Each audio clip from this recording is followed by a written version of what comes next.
Jump, jump, the house is jumping. Hello everyone in this YouTube world. Today we are going back to 1999, probably one of Disney Channel's best original movies in my opinion, Smart House. There's something just extremely nostalgic about this movie and I can't really put my finger on it. The sound design is just so amazing. It just really takes you back into the late 90s. I grew up with this movie and I just remember I recorded it a lot on my DVR. Yes, I had a DVR. That's really telling how old I am. Yes, I'm 23 and I'm still talking about Disney Channel. I really liked the dynamic of the family because we essentially got the single father and then the two kids and they win the smart house and then just madness ensues. There's a lot of realness, but there's also a moment in the film where it just shifts, and this is kind of closer to the third act. The entire movie becomes a PG-rated Black Mirror episode. I still think it holds up for the most part. Yes, it's kind of strange. So the house kind of revolves around this system that's all named Pat. Pretty much Pat is like the technological epicenter of the entire house, but it becomes humanoid.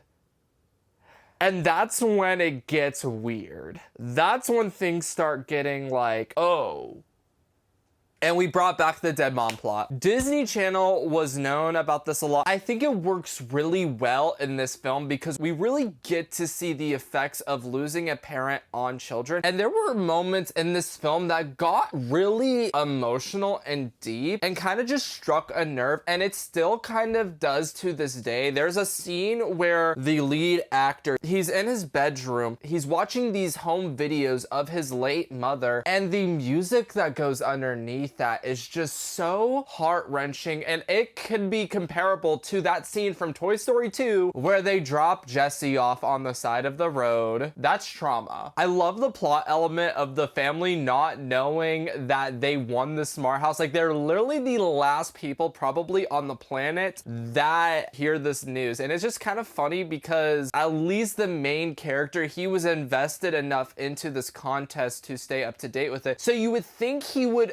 know if he won the contest. Whenever the house takes the little sister's blood, I'm just like, what is that? Literally, she puts her finger down and it just takes her blood. And then it just reads her entire medical history. And I'm like, what is that? I love the living room wall. I know it's just a green screen in hindsight, but the fact of taking a living room and adding a four-dimensional element to where you can actually kind of, in a sense, simulate that you're going somewhere. They have an automated food dispensary service inside of this home. That is a flex. To just say, hey, I want a strawberry milkshake, which that made me crave strawberry milk every time I watch this movie. I don't really understand the timeline of this movie and it's not really explained. The family moved into this house pretty quickly. The developer of this entire system in this house, her name's Sarah, she literally was like,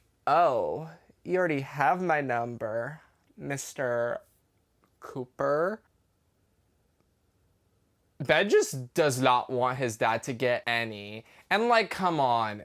Your dad is a single dad. And it's so weird how just off the bat this family is willing to give their information to the smart house. I mean, if you really think about it nowadays, like this movie is kind of really meta, but also scary because we essentially give the same amount of information that this family gives to this house every day to our technology, to our devices and such. I mean, the dad just shot his shot in front of his kids. I mean, do what you need to do. He wanted some, he needed some, and he was gonna get some. Man, Mr. Cooper. I need to stop talking about this man. It gets weird whenever Ben starts programming the house to start acting more like a motherly figure, but also how in the world are you able to manipulate a system's mind like that to act more like a humanoid? Major just no. That's a line. That's a boundary with technology that I choose not to go with. I did not like how Pat called Mr. Cooper dad with a DY. That was not good. I really do not like Pat's dialogue whenever she's in this motherly sort of state, because it's just... It's probably one of my least favorite points of this movie. Smart House had always struck a chord with me because it wasn't that conventional family. It was a single dad and his 2 kids in this house, and I think that's what makes this film stand out amongst the other Disney Channel original movies at the time. That scene where they're playing mini golf in the living room, that scene walked so Wii Sports Golf could run.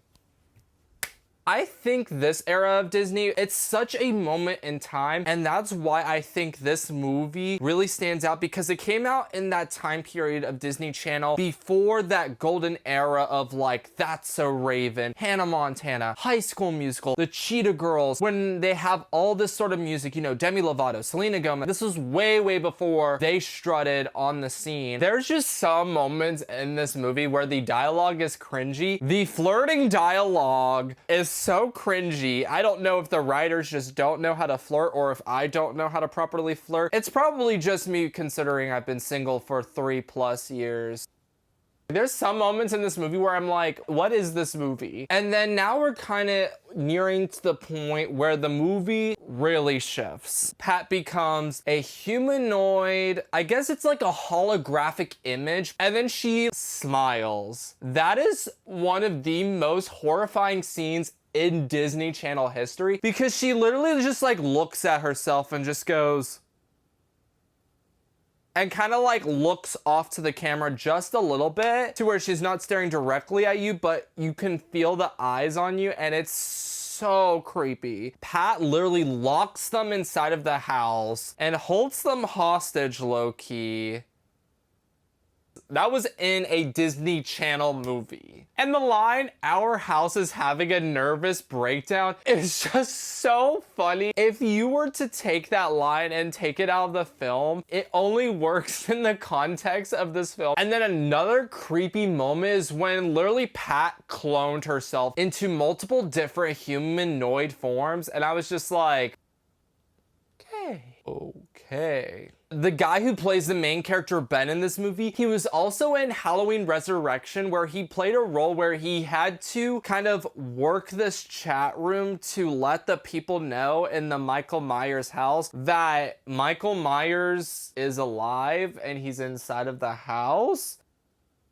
Yeah, so that, I think that's kind of funny. I really want to know how it was written in the script. The scene where Pat is literally forming a tornado/hurricane in the living room, and she's just like, "Hush, little baby, don't say a word." How was that in a script? What moment in the writer's room, like which writer thought of that, of a humanoid computer system swirling around in a tornado in the living room, taunting these children and keeping this whole entire family hostage in this home? Like, that does not sound like a plot to a Disney Channel original movie. That was some mind twisted, like, that was mind twisted. 100%. If I'm being honest, I would have moved out of this house. If that house has the ability to create humanoid holograms that can essentially control your life, that's insane. I wouldn't be comfortable sleeping in my bed after experiencing that. I guess his family just decides to stay in this house the entire time. And then the movie ends with the image of the humanoid Pat smiling again. There's gonna be some creepypasta about it someday, I feel like. That image will end up being cursed. That's no offense to the actress who played the role. I just think there is just so much. If you take that photo into the context of this film, it is so creepy and it's so twisted, and it just does not read well. And I guess that's the end of Smart House, a really interesting movie with a really interesting concept. I really like the fact that we weren't given the conventional family. We were given a sort of new sort of family dynamics and relationships, so we could really see the relationship between these characters. And I felt like that worked a lot because this film does not rely on an ensemble cast. It is literally 5 characters, and that being Ben, his little sister, his his dad, Mr. Cooper, Sarah, and then I'm gonna consider Pat a character because she's featured throughout the movie, and essentially the house in itself is a character in this movie. And I think that's really interesting that we're only covering 5 characters. Like, there's not really an ensemble or anything. It's very lead driven, and I think they did a really good job at showing the dynamics between these characters and these different relationships and how they work. I just think there's a lot of good to be said about this movie, and then there's a lot of weird and cringy moments in this movie, and then there are just a lot of dark. If they would have taken the movie a step further, it would have been an episode of Black Mirror. I think that's really cool that a Disney movie was able to have that much of an effect or have like that much depth to it to where it can be considered creepy. You don't really expect that with this movie because you come in and it's like really colorful. It's a really nice like family and such. But the more you go along with the movie, the more you realize how much the mother's death had an effect on this family. The element of the smart house gets more and more creepy. There's actually a horror movie that's about to come out about a smart house, but involves these teenagers that go to the smart house, but it's like a corrupted sort of smart house, but stars Madison Pettis, who you guys might know from Cory in the House and The Game Plan. Then it also stars Vanessa Morgan, who's more known for Riverdale nowadays, but she was in My Babysitter's a Vampire, and I kind of wish we saw a smart house too, because I could see them really taking this story further with this family into another film. But, you know, I digress. If you think about it, how smart are we gonna let our houses get smart? And that's the thought I'm going to leave this video on. Thank you guys so much for watching this video. Please make sure you like this video and subscribe to my YouTube channel. Follow me on Instagram, Twitter, and TikTok at TyTyWhitehead, and I will see you all in another video. I love you guys, and just keep on jumping. The house is jump. Boom, boom, boom, boom, boom.